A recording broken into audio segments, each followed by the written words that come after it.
علی صاحب ایک بہت بڑا معاملہ یہ بھی تو ہے نا کہ جب بچے چھوٹے ہوتے ہیں ہم ان کو قرآن پاک سکھا دیتے ہیں، عربی پڑھنا سکھا دیتے ہیں، اس کا ترجمہ نہیں سکھاتے، جس کی وجہ سے بچے نہیں سمجھ پاتے. پھر بڑے ہونے کے بعد جس کا انٹرسٹ ہوتا ہے وہ تو پڑھ لیتا ہے لیکن باقی نہیں پڑھتے. تو میرا خیال ہے ماؤں کو اور پیرنٹس کو یہ بھی کرنا چاہیے کہ جو کتاب پڑھا رہے ہیں اس کا مطلب اور معنی کیا ہے وہ بھی سکھایا جائے.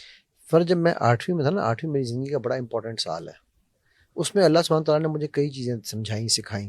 ان میں سے ایک چیز میرے اپنے پلے سے یہ باندھ دی تھی کہ میں نے اپنے بچوں کو عربی سکھانی ہے. الحمدللہ میرے سارے یہ بچے بہت اچھی بات عربیوں سے اچھی بولتے ہیں.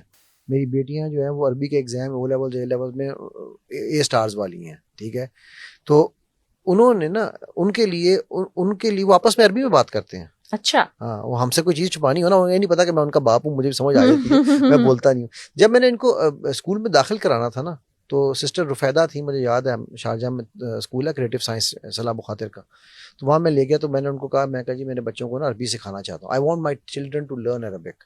تو وہ ہنس پڑی، ہنس کے مجھے کہنے لگی، you want them to know Arabic or to learn Arabic, what's the difference? It's the same thing. کہتی ہیں ڈو یو نو قرآن؟ میں نے کہا آف کورس. کہتی ہیں ہیو یو لرنڈ قرآن؟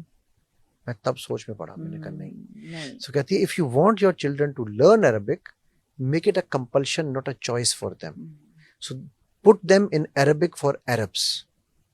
ٹھیک ہے، ہم قرآن بچوں کو اب سے چھوٹا سا میرا سوال ہے، میتھس کے ٹیوٹر کو آپ 50,000 مہینہ دیتے ہیں او لیولس کے؟ آج کل تو یہی بلکہ لاکھ روپیہ بھی اب تو کچھ لوگ لے رہے ہیں، رائٹ، کہ جی میرے بچے کے نمبر آ جائیں او لیولس میں. کریکٹ.